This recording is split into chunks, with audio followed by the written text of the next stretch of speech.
ఎట్లా కబ్జా చేయాలి ఇది టీఆర్ఎస్ వాళ్ళు మొదలుపెట్టిరు దుకాణం. పాత టీఆర్ఎస్ నాయకులు దుకాణం మొదలుపెట్టి 2009-10లో పెండింగ్ ఉన్నటువంటి గవర్నమెంట్ ప్రొసీడింగ్స్ అన్ని ముందుకు తెచ్చి 2023 నవంబర్ దాకా వాళ్ళు ప్రయత్నం చేసిరు. ఆ ప్రభుత్వానికి దగ్గర ఒక పెద్ద మనిషి ఆయన కన్నా ఆ భూముల మీద పడ్డది. ఆయన ప్రభుత్వం మారింది, నేను చెప్పినట్టు గులాబీ రంగు పోయి 3 రంగులు వచ్చినాయి. వాళ్ళకి దగ్గర ఉన్న వాళ్ళు వీళ్ళకి కూడా దగ్గర అయ్యారు. ఎందుకంటే పైసలు ఉన్న వాళ్ళు అందరూ చుట్టాలి. జెండాలు ఏమున్నాయి, పొద్దుగాల ఈ జెండా వేసిండు, పొద్దుకు ఆ జెండా వేసిండు. 2013 టీఆర్ఎస్ ప్రభుత్వం పోయే డిసెంబర్ దాకా ఈ జెండాలు ఉన్నాడు ఆయన. ఈ జెండా వంగనే ఈ జెండాకు వచ్చేసిండు, కాగితాలు ఇటుకెళ్ళి ఇటు పట్టుకొని వచ్చేసిండు అంతే. అప్పుడున్న మంత్రి ఆడ చేసిండు, ఇప్పుడున్న మంత్రి ఇడికి వచ్చిండు. రంగు మారింది, జెండా మారింది, కానీ ఫైల్ అయితే కంటిన్యూ అయింది. 2009లో మొదలైనటువంటి ఈ ఫైలు కంటిన్యూ అవుతూ ముందుకు వచ్చేసింది. ఇప్పుడు పంచాయతీ అంతా బిలా దాఖలా భూమి 85 ఎకరాలకు సంబంధించిన పంచాయతీ. ఎవరు దున్నుతుర్రు అచ్చంగా ఈ భూమి? అటు కొండకలలో ఎలగొట్టిర్రు, ఇటు ఎలిమెలలో ఎలగొట్టిర్రు. నడిమిట్ల మిగిలింది ఒక గిరిజన బిడ్డలు, నోరు లేని అమాయకులు ఆ 85 ఎకరాలు దున్నుకుంటారు. వీళ్ళు రిపీటెడ్గా ఏం తెలియకుండా నాసంటోళ్ళను తెలిసిన వాళ్ళను వకీళ్ళని పట్టుకొని లొల్లి చేసుకుంటూ వస్తారు. లాస్ట్కి ఇప్పుడు ఏ దశకు వచ్చింది అంటే 2023లో టీఆర్ఎస్ వాళ్ళంతా రాసుకుంటే కాగితాలు తెచ్చిర్రు. మా తెలుగుల కలెక్టర్లు ఉంటారు, మా జిల్లా ఒక అడిషనల్ కలెక్టర్ ఉంటుంది. ఆ అడిషనల్ కలెక్టర్ అమ్మ చట్టంలో ఎన్ని లొసుగులు ఉన్నాయో చూసింది. ఎట్లా ఈ భూమిని ఆ పెద్ద మనిషికి ఇచ్చేయాలి అర్జెంటుగానే ఒక ప్రొసీడింగ్ తయారు చేసింది. ఏం రాస్తారు ఈ జేసీ గారు అంటే, సెక్షన్ 87 అని ఒక సెక్షన్ని లూజ్ పోన్, మొత్తం రెవెన్యూ చట్టంలో ఉన్న సెక్షన్లలో సెక్షన్ 87 అని ఒక చట్టాన్ని వెతికి పట్టుకుందాము. సెక్షన్ 87 ఏం మాట్లాడుతుంది? క్లరికల్ ఎర్రర్స్ ఏమన్నా ఉంటే ఏం చేయాలనేది చెప్తుంది సెక్షన్ 87. క్లరికల్ ఎర్రర్స్, ఒకవేళ ఎల్లయ్య పేరు మీద ఎల్లారెడ్డి పడ్డది, లేదా మల్లయ్య పేరు మీద మల్లారెడ్డి పడ్డది, అట్లాంటి క్లరికల్ ఎర్రర్స్ జరిగినప్పుడు బాధితులు ఎవరన్నా ఉంటే 2 సంవత్సరాల లోపల రెవెన్యూ అధికారులకి దరఖాస్తు పెట్టుకుంటే క్లరికల్ ఎర్రర్స్ని రెక్టిఫై చేయమని చెప్తుంది. సార్ ఇది ఎట్లా అని తహసీల్దార్లు చాలామంది ఉంటారు కదా రాష్ట్రంలో, అందరికీ డౌట్ వస్తే వీళ్ళందరికీ పెద్ద పైన CCLA అని ఒక డిపార్ట్మెంట్ ఉంటుంది. టీఆర్ఎస్లో ఆ సారే ఉన్నాడు CCLA, కాంగ్రెస్లో కూడా అదే సార్ ఉన్నాడు. వాళ్ళు పోయి వీళ్ళొస్తే కూడా సూట్ కేసులు అటెండ్ ఇచ్చిండో, ఇటు కూడా అన్నీ ఇచ్చి కంటిన్యూ అవుతున్నాడు అదే సార్ CCLAలో, పుణ్యాత్కుడు సార్. ఆ సార్ ఏం చేసిండు? ఇప్పుడు సెక్షన్ 87 గురించి మాట్లాడుతూ ఒక తహసీల్దార్ నాసంటోడు ఏం చేయాలి సార్ మరి క్లరికల్ ఎర్రర్లు అంటే ఒక్కొక్కరు ఒక రకమైన ఎర్రర్ పట్టుకొని వస్తుర్రు. కొందరు తండ్రుల్ని మార్చిర్రు, కొందరు భార్యల్ని మార్చిర్రు, కొందరు ఇంటి పేరు మార్చుతుర్రు. ఏది పడితే అది క్లరికల్ ఎర్రర్లు, ఇది దిద్దు అని చెప్పి పట్టుకొని వస్తుర్రు. ఏం చేయాలని అడిగితే CCLA ఒక సర్క్యులర్ ఇచ్చింది. 2011లో CCLA ఒక సర్క్యులర్ ఇస్తుంది. మీకు ఇస్తానన్న సర్క్యులర్ కాపీ.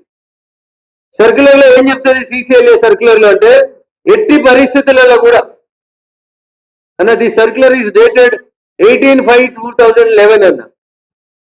పాత ప్రభుత్వం ఆంధ్రప్రదేశ్ ప్రభుత్వం ఉన్నప్పుడు CCLA ఒక సర్క్యులర్ ఇస్తుంది. 18 మే 2011 ఒక సర్క్యులర్ ఇస్తుంది. ఈ సర్క్యులర్ లో ఏం చేస్తారంటే, మీరు వెనక ముందు ఏమైనా పేర్లు తల తోకల కరెక్షన్స్ ఉంటే చేయరు తప్ప, గవర్నమెంట్ భూమి ఏమన్నా ఉంటే దాన్ని ఎవరైనా క్లెయిమ్ చేస్తే ఎట్టి పరిస్థితులలో కూడా పేర్లు మార్చొద్దు. This is what the circular dated 18/5/2011.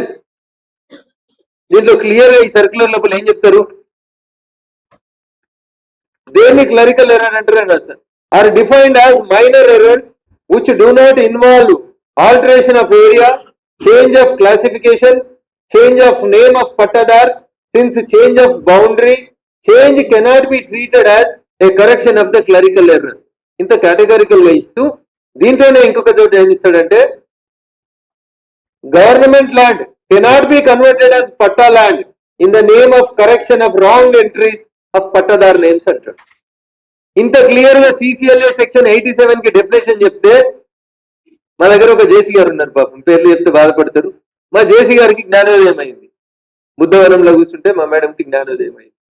జ్ఞానోదయం అయి ఏం దరఖాస్తు తీసుకుంది వాళ్ళ దగ్గరికి వెళ్ళి, మా తాతలు లిటరేట్లు, మా తాతలు చదువుకోలేదు, మా తండ్రులు చదువుకోలేదు. ఎందుకంటే 2 సంవత్సరాలు అనే క్లాస్ ఉంది కదా. If there is any rectification should be applied with in 2 years అని చెప్తుంది చట్టం. అందుకని ఆమె రాసిన రిపోర్ట్ మళ్ళీ మీకు చదువుతాను. తహసీల్దార్ కలెక్టర్ గారు, జాయింట్ కలెక్టర్ గారు బాగా చదువుకున్న తల్లి రాసింది. ఏమని? మా తాతలు తండ్రులకి చదువు రాదు, మా తాతలు తండ్రులకి ఇట్లా దరఖాస్తు పెట్టుకోవాలని తెలియదు. నేను బాగా పైసలుండోని, బాగా తెలివి కల్లోని, నా తెలివితేటలు టిఆర్ఎస్ ని మేనేజ్ చేయగలుగుతాయి, నా తెలివితేటలు కాంగ్రెస్ ని మేనేజ్ చేయగలుగుతాయి. కాబట్టి కలెక్టర్ అమ్మ నువ్వు రిపోర్ట్ రాయంటే మా కలెక్టర్ అమ్మ రాసింది. ఎంత మంచిగా రాసింది రిపోర్ట్ అంటే, నేను చెప్పింది ఇంగ్లీష్ లో రాసింది అన్న. నేను తెలుగు ఉండేమని కాబట్టి తెలుగులో చెప్తున్నాం. ఏం రాస్తుంది ఈమె రిపోర్ట్ లో ఉంది గుర్తు.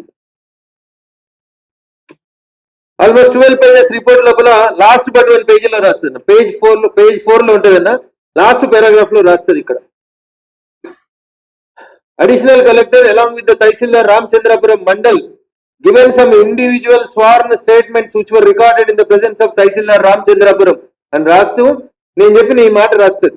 In the gap area were under the peaceful and physical position but what not surveyed since 1954 when these patta lands were part of Kondakal village of Rangareddy district, or even when those patta lands were migrated to the Velamala village of Sangareddy district in the year 2011 by assigning new survey numbers to the pattadars.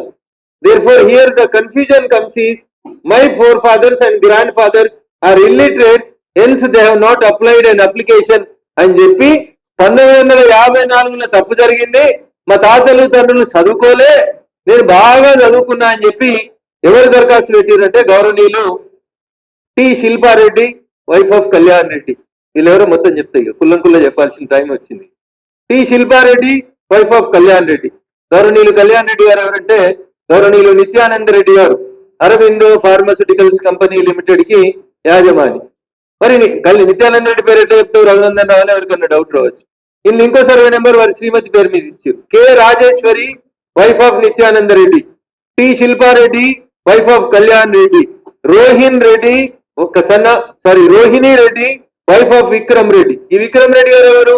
ఆ KV Narasimha Reddy గారు ఎవరు ఉన్నారు కదా first owner, వారికి మనమడని చెప్తాడు. Surplus land 1100 ఎకరాలు మా తాతలు ఉన్నాయి కదా, ఆయనకు వారసుందని చెప్తాడు ఈ విక్రమ్ రెడ్డి సార్. విక్రమ్ రెడ్డి గారు శ్రీమతి గారి పేరు రోహిణి రెడ్డి గారు. విక్రమ్ రెడ్డి గారు సన్ ఆఫ్ నరసింహారెడ్డి గారు. ఇట్లా వీళ్ళందరూ కలిసి పాప తహసీల్దార్ పెట్టిందంట 1954. ఈ విక్రమ్ రెడ్డి గారు ఈ హిమ్సెల్ఫ్ ఇస్ ఎ బారిస్టర్. బయట దేశాలలో చదువుకుని వచ్చిన వకీల్ సాబ్, మన హైదరాబాద్ ఎంపీ సాబ్ లెక్క.